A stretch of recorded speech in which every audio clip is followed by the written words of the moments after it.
Φαινόμενο. Για πάμε και στην αστυνομία να δούμε πώς έχει οργανωθεί, κύριε Πάκο. Πάντως δεν ρωτάει κανένα αστυνομικό και ο πυροσβέστης πώς θα πάει για δουλειά. Γιατί πρέπει να πάει ο πυροσβέστης για δουλειά. Αυτή είναι η δουλειά. Αυτή είναι η δουλειά.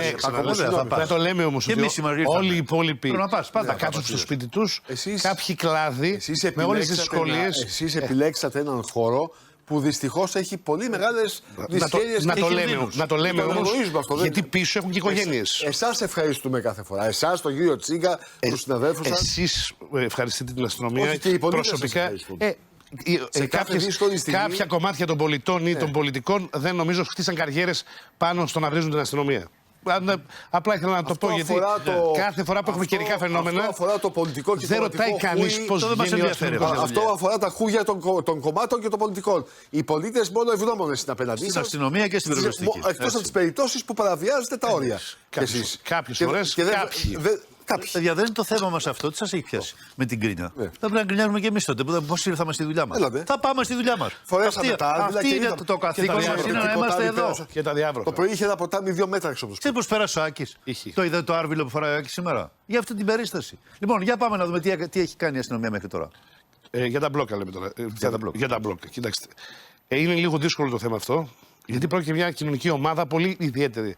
Ο αγροτικός κόσμος της χώρας είναι ένα πολύ μεγάλο κομμάτι αυτής της κοινωνίας. Επειδή τα έχουμε ζήσει πάρα πολλά χρόνια. Πρέπει να τα βάλουμε σε μια βάση. Η ίδια κατάσταση είναι και τώρα, είναι χειρότερη. Νομίζω ότι είναι από τα τελευταία χρόνια, τα τελευταία πολλά χρόνια, οι πιο οργανωμένες κινητοποίησεις. Και η μισή αστυνομία τώρα είναι πέριξ των αγροτικών μπλόκων. Σε έφυγε η αστυνομία σε κάποιες περιπτώσεις ή όχι. Κάποια βίντεο. Κάθηκε λίγο η μπάλα. Δεν νομίζω. Εκεί η κρούβα. Δεν νομίζω. Όχι. Αυτό το περιστατικό μπορεί να συμβεί. Ναι. Γιατί μπορεί, καταρχάς εκεί που στο Ιμπρομαχώνα, δεν θυμάμαι που είναι στις Σέρρες που είναι η ιστορία αυτή. Λογικά η δημιουργία δεν θα ήταν καν από τις Σέρρες. Θα ήταν από κάποια άλλη περιοχή της Ελλάδας και μπορεί να μην ήξερε καν τον δρόμο, αλλά τέλος πάντων. Δεν θα δικαιολογήσω κανέναν. Απλά βλέπουμε αυτή την εικόνα.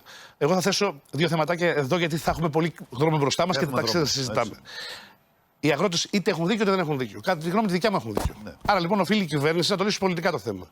Και όχι αστυνομικά. Σωστά. Όταν ενταλθεί η αστυνομία υπεμβαίνει με συγκεκριμένους τρόπους. Φοβάμαι πάρα πολύ ότι πάλι θα γίνει το θέμα αστυνομικό και θα περιμένουμε να βλέπουμε στο βαρ αν ένας αστυνομικός έσβρωξε λίγο πιο πολύ ή λίγο πιο λίγο. Ο αστυνομικός δεν μπορεί να γίνει ούτε από διεπομπαίους τράγους ούτε σάκος του μπόξου. Πολιτικό είναι το θέμα, έχετε δίκιο. Και εγώ προσωπικά, επειδή θα είναι και δημιουργίες της Αθήνας εκεί, δεν θα επιτρέψω ούτε να υπάρχουν τραυματίες συνάδελφοι, ούτε ΕΔΕ για τα μάτια του κόσμου, γιατί και εμείς νομικές υπηρεσίες έχουμε, θα προστατεύσουμε τους συναδέλφους. Οι εντολές ή θα είναι ξεκάθαρες ή η αστυνομία δεν έχει καμία δουλειά εκεί. Και το λέω ως εκπρόσωπος εργαζομένων. Δεν είμαι ο αρχηγός της αστυνομίας. Δεν θα είμαστε μόνιμα εμείς. Ξαναλέω από το Ευρωπαϊκό Ιστράκη και σαν του Μπόξ. Έχετε δίκιο σε ένα μεγάλο μέρος. Τώρα για την Κλούβα δεν ήμουν εκεί, δεν είναι ωραία εικόνα, αλλά παρόλα αυτά δεν ξέρω πώς έμπλεξαν οι συνάδελφοι εκεί. Και θα μπορούσε να γίνει κάτι χειρότερο. Να την κάψουν, να τη σπάσουν. Κλείνουμε εδώ, κύριε Πάκο.